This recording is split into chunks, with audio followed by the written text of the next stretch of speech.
صحیح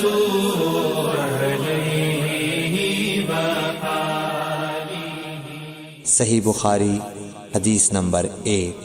حضور اکرم صلی اللہ علیہ وآلہ وسلم کا ارشاد ہے، تمام اعمال کا دار و مدار نیت پر ہے، اور ہر عمل کا نتیجہ ہر انسان کو اس کی نیت کے مطابق ہی ملے گا۔ پس جس کی ہجرت دولت دنیا حاصل کرنے کے لیے ہو یا کسی عورت سے شادی کی غرض سے ہو، پس اس کی ہجرت انہی چیزوں کے لیے ہوگی جن کے حاصل کرنے کی نیت سے اس نے ہجرت کی۔ صحیح بخاری حدیث نمبر 2۔ حضور اکرم صلی اللہ علیہ وآلہ وسلم نے فرمایا کہ وحی نازل ہوتے وقت کبھی مجھ کو گھنٹی کی سی آواز محسوس ہوتی ہے، اور وحی کی یہ کیفیت مجھ پر بہت شاق گزرتی ہے۔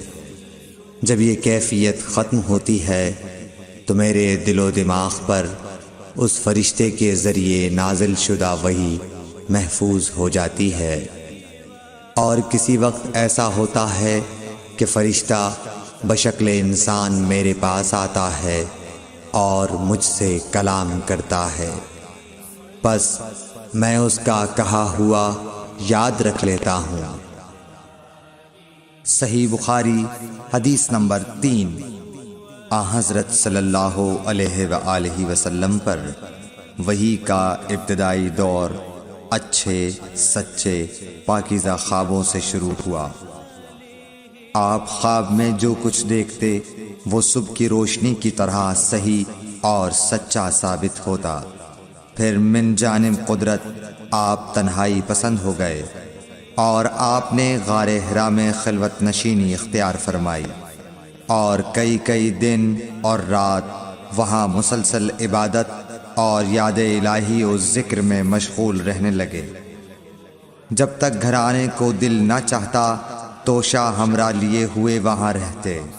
توشہ ختم ہونے پر ہی اہلیہ محترمہ حضرت خدیجہ رضی اللہ تعالی عنہا کے پاس تشریف لاتے، اور کچھ توشہ ہمراہ لے کر پھر وہاں جا کر خلوت گزین ہو جاتے۔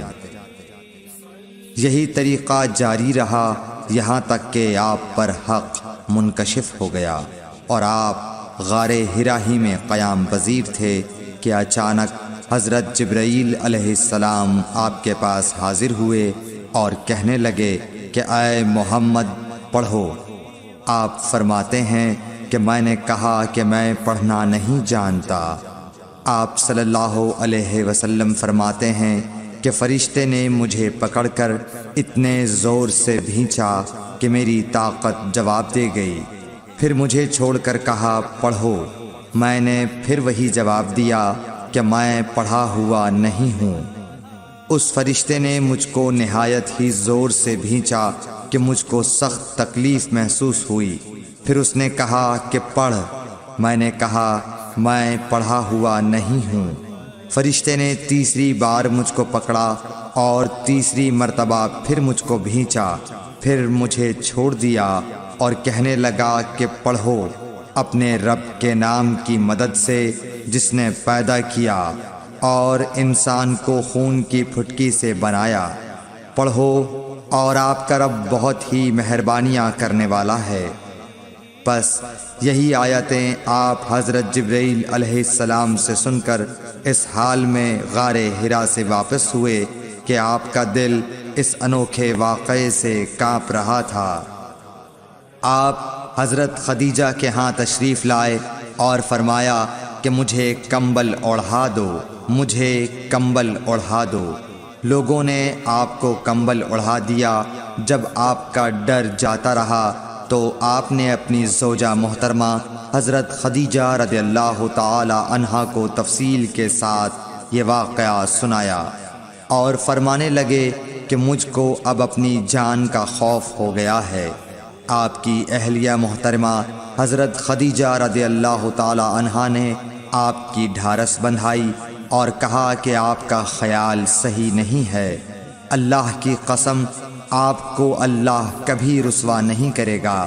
آپ تو اخلاق فاضلہ کے مالک ہیں، آپ تو کنبہ پرور ہیں، بے کسوں کا بوجھ اپنے سر پر رکھتے ہیں، مفلسوں کے لیے آپ کماتے ہیں، مہمان نوازی میں آپ بے مثال ہیں، اور مشکل وقت میں آپ امر حق کا ساتھ دیتے ہیں۔ ایسے اوصاف حسنہ والا انسان یوں بے وقت ذلت و خواری کی موت نہیں پا سکتا۔ پھر مزید تسلی کے لیے حضرت خدیجہ رضی اللہ تعالی عنہا آپ کو ورقہ بن نوفل کے پاس لے گئیں، جو ان کے چچا زاد بھائی تھے اور زمانہ جاہلیت میں نصرانی مذہب اختیار کر چکے تھے اور عبرانی زبان کے کاتب تھے۔ چنانچہ انجیل کو بھی حسب منشائے خداوندی عبرانی زبان میں لکھا کرتے تھے۔ انجیل سریانی زبان میں نازل ہوئی تھی، پھر اس کا ترجمہ عبرانی زبان میں ہوا۔ ورقہ اسی کو لکھتے تھے۔ وہ بہت بوڑھے ہو گئے تھے، یہاں تک کہ ان کی بینائی بھی رخصت ہو چکی تھی۔ حضرت خدیجہ رضی اللہ تعالی عنہا نے ان کے سامنے آپ کے حالات بیان کیے اور کہا کہ اے چچا زاد بھائی، اپنے بھتیجے محمد صلی اللہ علیہ وسلم کی زبانی ذرا ان کی کیفیت سن لیجئے۔ وہ بولے کہ بھتیجے، آپ نے جو کچھ دیکھا ہے اس کی تفصیل سناؤ۔ چنانچہ آپ صلی اللہ علیہ وآلہ وسلم نے از اول تا آخر پورا واقعہ سنایا، جسے سن کر ورقہ بے اختیار ہو کر بول اٹھے کہ یہ تو وہی ناموس معزز رازدان فرشتہ ہے جسے اللہ نے حضرت موسیٰ علیہ السلام پر وحی دے کر بھیجا تھا۔ کاش میں آپ کے اس عہد نبوت کے شروع ہونے پر جواں عمر ہوتا، کاش میں اس وقت تک زندہ رہتا جبکہ آپ کی قوم آپ کو اس شہر سے نکال دے گی۔ رسول کریم صلی اللہ علیہ وآلہ وسلم نے یہ سن کر تعجب سے پوچھا کہ کیا وہ لوگ مجھ کو نکال دیں گے، حالانکہ میں تو ان میں صادق و امین و مقبول ہوں۔ ورقہ بولا، ہاں یہ سب کچھ سچ ہے، مگر جو شخص بھی آپ کی طرح امر حق لے کر آیا لوگ اس کے دشمن ہی ہو گئے ہیں۔ اگر مجھے آپ کی نبوت کا وہ زمانہ مل جائے تو میں آپ کی پوری مدد کروں گا، مگر ورقہ کچھ دنوں کے بعد انتقال کر گئے۔ پھر کچھ عرصے تک وحی کی آمد موقوف رہی۔ صحیح بخاری حدیث نمبر 4۔ حضور اکرم صلی اللہ علیہ وآلہ وسلم نے وحی کے رک جانے کے زمانے کے حالات بیان فرماتے ہوئے کہا کہ ایک روز میں چلا جا رہا تھا کہ اچانک میں نے آسمان کی طرف ایک آواز سنی اور میں نے اپنا سر آسمان کی طرف اٹھایا۔ کیا دیکھتا ہوں کہ وہی فرشتہ جو میرے پاس غار حرا میں آیا تھا وہ آسمان و زمین کے بیچ میں ایک کرسی پر بیٹھا ہوا ہے۔ میں اس سے ڈر گیا اور گھر آنے پر میں نے پھر کمبل اوڑھنے کی خواہش ظاہر کی۔ اس وقت اللہ پاک کی طرف سے یہ آیات نازل ہوئیں، اے لحاف اوڑھ کر لیٹنے والے، اٹھ کھڑا ہو اور لوگوں کو عذاب الہی سے ڈرا، اور اپنے رب کی بڑائی بیان کر، اور اپنے کپڑوں کو پاک صاف رکھ اور گندگی سے دور رہ۔ اس کے بعد وہی تیزی کے ساتھ پے در پے آنے لگی۔ صحیح بخاری حدیث نمبر 5۔ رسول اللہ صلی اللہ علیہ وآلہ وسلم نزول قرآن کے وقت بہت سختی محسوس فرمایا کرتے تھے، اور اس کی علامتوں میں سے ایک یہ تھی کہ یاد کرنے کے لیے آپ اپنے ہونٹوں کو ہلاتے تھے۔ ابن عباس رضی اللہ تعالی عنہ نے کہا، میں اپنے ہونٹوں کو ہلاتا ہوں جس طرح آپ ہلاتے تھے۔ سعید کہتے ہیں، میں بھی اپنے ہونٹ ہلاتا ہوں جس طرح ابن عباس رضی اللہ تعالی عنہ کو میں نے ہلاتے دیکھا۔ پھر انہوں نے اپنے ہونٹ ہلائے۔ ابن عباس رضی اللہ تعالی عنہ نے کہا، پھر یہ آیت اتری کہ اے محمد، قرآن کو جلد جلد یاد کرنے کے لیے اپنی زبان نہ ہلاؤ۔ اس کا جمع کر دینا اور پڑھا دینا ہمارا ذمہ ہے۔ حضرت ابن عباس رضی اللہ تعالی عنہ کہتے ہیں، یعنی قرآن آپ صلی اللہ علیہ وآلہ وسلم کے دل میں جمع دینا اور پڑھا دینا ہمارے ذمہ ہے۔ پھر جب ہم پڑھ چکے تو اس پڑھے ہوئے کی اتباع کرو۔ ابن عباس رضی اللہ تعالی عنہ فرماتے ہیں، اس کا مطلب یہ ہے آپ اس کو خاموشی کے ساتھ سنتے رہو، اس کے بعد مطلب سمجھا دینا ہمارے ذمہ ہے۔ پھر یقیناً یہ ہماری ذمہ داری ہے کہ آپ اس کو پڑھو، یعنی اس کو محفوظ کر سکو۔ چنانچہ اس کے بعد جب آپ کے پاس حضرت جبرائیل علیہ السلام وحی لے کر آتے تو آپ توجہ سے سنتے، جب وہ چلے جاتے تو رسول اللہ صلی اللہ علیہ وسلم اس وحی کو اس طرح پڑھتے جس طرح حضرت جبرائیل علیہ السلام نے اسے پڑھا تھا۔ صحیح بخاری حدیث نمبر 6۔ رسول اللہ صلی اللہ علیہ وآلہ وسلم سب لوگوں سے زیادہ جواد سخی تھے، اور رمضان میں دوسرے اوقات کے مقابلے میں جب جبرائیل علیہ السلام آپ صلی اللہ علیہ وآلہ وسلم سے ملتے بہت ہی زیادہ جود و کرم فرماتے۔ جبرائیل علیہ السلام رمضان کی ہر رات میں آپ صلی اللہ علیہ وآلہ وسلم سے ملاقات کرتے اور آپ کے ساتھ قرآن کا دورہ کرتے۔ غرض حضرت صلی اللہ علیہ وآلہ وسلم لوگوں کو بھلائی پہنچانے میں بارش لانے والی ہوا سے بھی زیادہ جود و کرم فرمایا کرتے تھے۔ صحیح بخاری حدیث نمبر 7۔ ہرقل شاہ روم نے قریش کے قافلے میں ایک آدمی بلانے کو بھیجا، اور اس وقت یہ لوگ تجارت کے لیے ملک شام گئے ہوئے تھے، اور یہ وہ زمانہ تھا جب رسول اللہ صلی اللہ علیہ وسلم نے قریش اور ابو سفیان سے ایک وقتی عہد کیا ہوا تھا۔ جب ابو سفیان اور دوسرے لوگ ہرقل کے پاس ایلیا پہنچے جہاں ہرقل نے دربار طلب کیا تھا، اس کے گرد روم کے بڑے بڑے لوگ، علماء، وزراء و امراء بیٹھے ہوئے تھے۔ ہرقل نے ان کو اور اپنے ترجمان کو بلوایا، پھر ان سے پوچھا کہ تم میں سے کون شخص مدعی رسالت کا زیادہ قریبی عزیز ہے؟ ابو سفیان کہتے ہیں کہ میں بول اٹھا کہ میں اس کا سب سے زیادہ قریبی رشتہ دار ہوں۔ یہ سن کر ہرقل نے حکم دیا کہ اس ابو سفیان کو میرے قریب لا کر بٹھاؤ اور اس کے ساتھیوں کو اس کی پیٹھ کے پیچھے بٹھا دو۔ پھر اپنے ترجمان سے کہا کہ ان لوگوں سے کہہ دو کہ میں ابو سفیان سے اس شخص یعنی محمد صلی اللہ علیہ وسلم کے حالات پوچھتا ہوں، اگر یہ مجھ سے کسی بات میں جھوٹ بول دے تو تم اس کا جھوٹ ظاہر کر دینا۔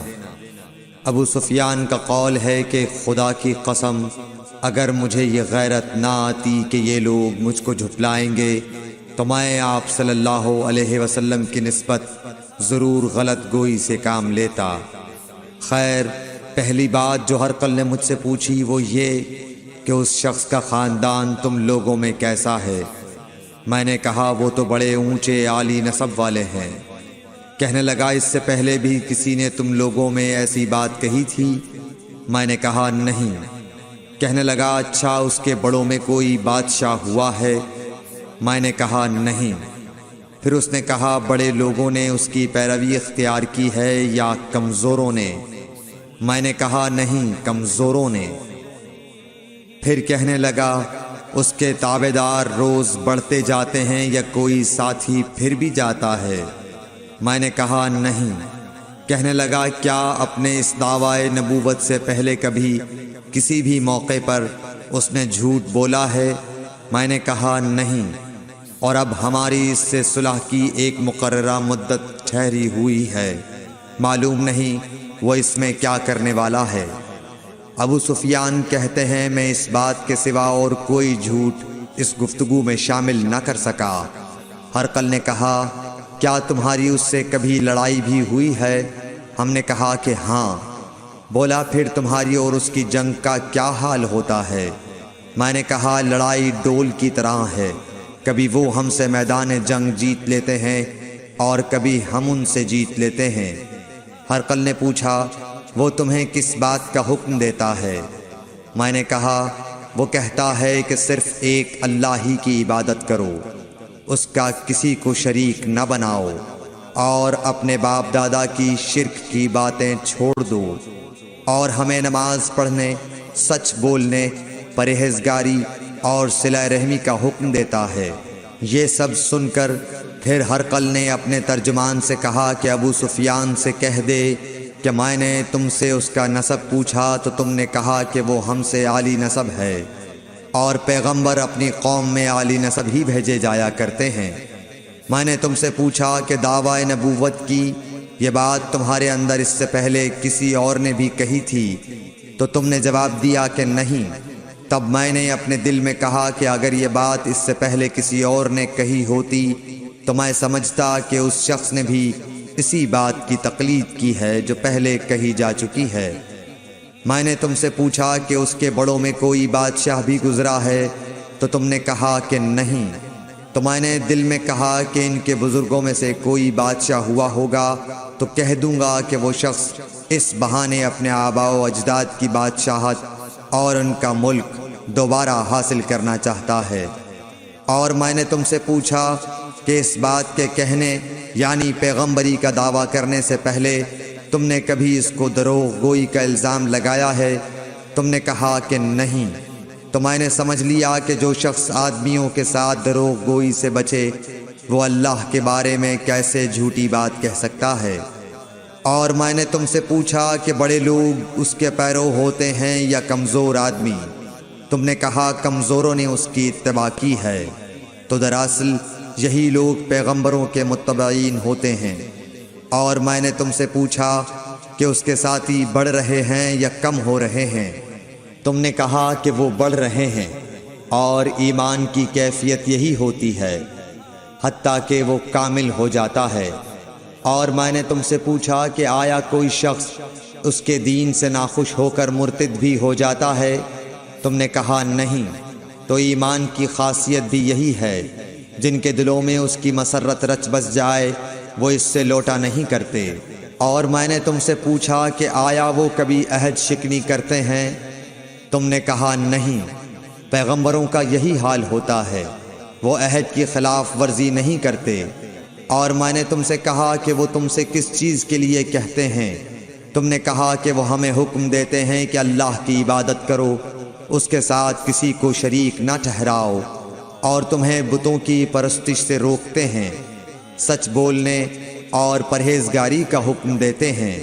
لہٰذا اگر یہ باتیں جو تم کہہ رہے ہو سچ ہیں تو ان قریب وہ اس جگہ کا مالک ہو جائے گا کہ جہاں میرے یہ دونوں پاؤں ہیں۔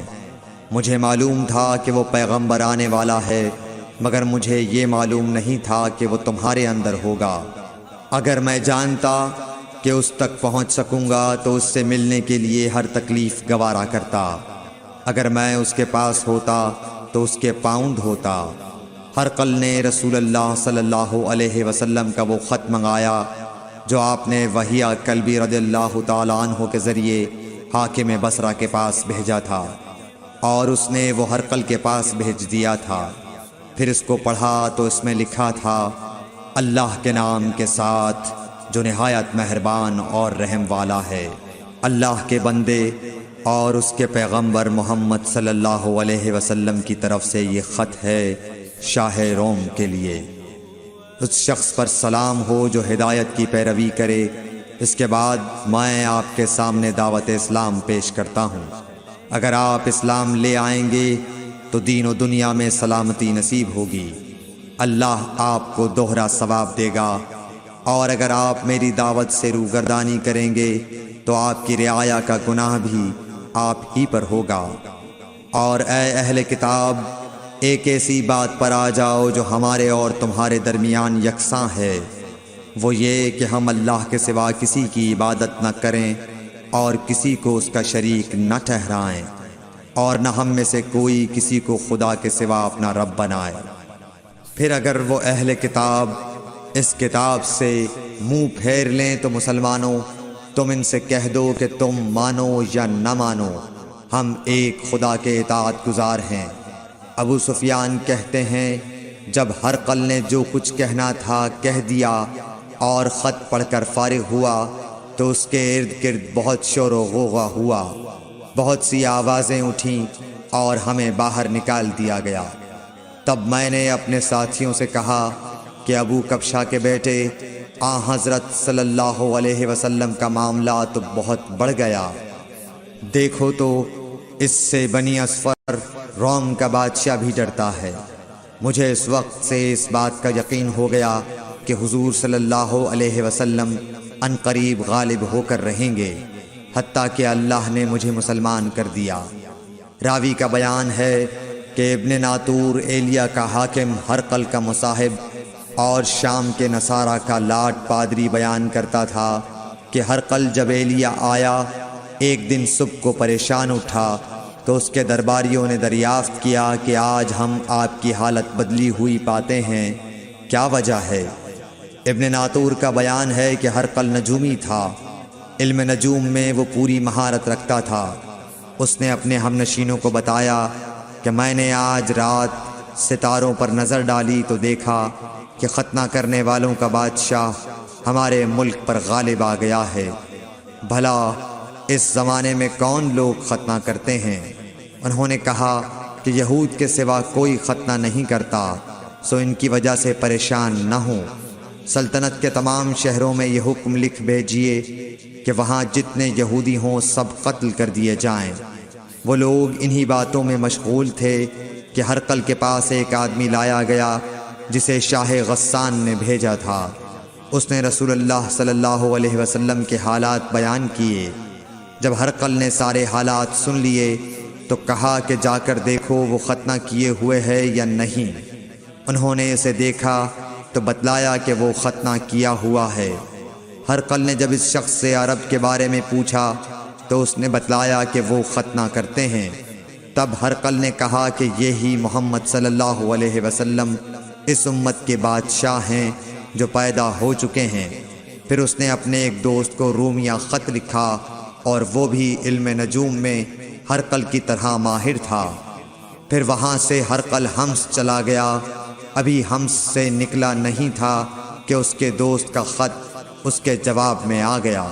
اس کی رائے بھی حضور صلی اللہ علیہ وسلم کے ظہور کے بارے میں ہرقل کے موافق تھی کہ محمد صلی اللہ علیہ وسلم واقعی پیغمبر ہیں۔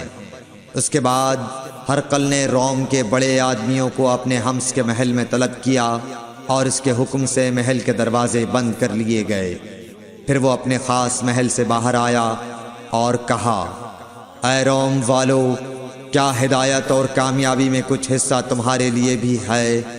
اگر تم اپنی سلطنت کی بقا چاہتے ہو تو پھر اس نبی صلی اللہ علیہ وسلم کی بیعت کر لو اور مسلمان ہو جاؤ۔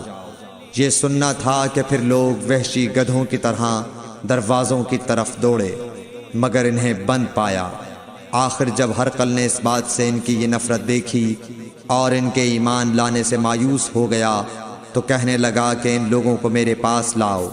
جب وہ دوبارہ آئے تو اس نے کہا، میں نے جو بات کہی تھی اس سے تمہاری دینی پختگی کی آزمائش مقصود تھی، سو وہ میں نے دیکھ لی۔ تب یہ بات سن کر وہ سب کے سب اس کے سامنے سجدے میں گر پڑے اور اس سے خوش ہو گئے۔ بالآخر ہرقل کی آخری حالت یہی رہی۔ صحیح بخاری حدیث نمبر 8۔ رسول اللہ صلی اللہ علیہ وسلم نے فرمایا، اسلام کی بنیاد 5 چیزوں پر قائم کی گئی ہے۔ اول گواہی دینا کہ اللہ کے سوا کوئی معبود نہیں اور بے شک حضرت محمد صلی اللہ علیہ وسلم اللہ کے سچے رسول ہیں، اور نماز قائم کرنا اور زکوٰۃ ادا کرنا اور حج کرنا اور رمضان کے روزے رکھنا۔ صحیح بخاری حدیث نمبر 9۔ نبی کریم صلی اللہ علیہ وآلہ وسلم نے فرمایا کہ ایمان کی 60 سے کچھ اوپر شاخیں ہیں، اور حیا شرم بھی ایمان کی ایک شاخ ہے۔ صحیح بخاری حدیث نمبر 10۔ حضرت محمد مصطفیٰ صلی اللہ علیہ وآلہ وسلم نے فرمایا، مسلمان وہ ہے جس کی زبان اور ہاتھ سے مسلمان بچے رہیں، اور مہاجر وہ ہے جو ان کاموں کو چھوڑ دے جن سے اللہ نے منع فرمایا۔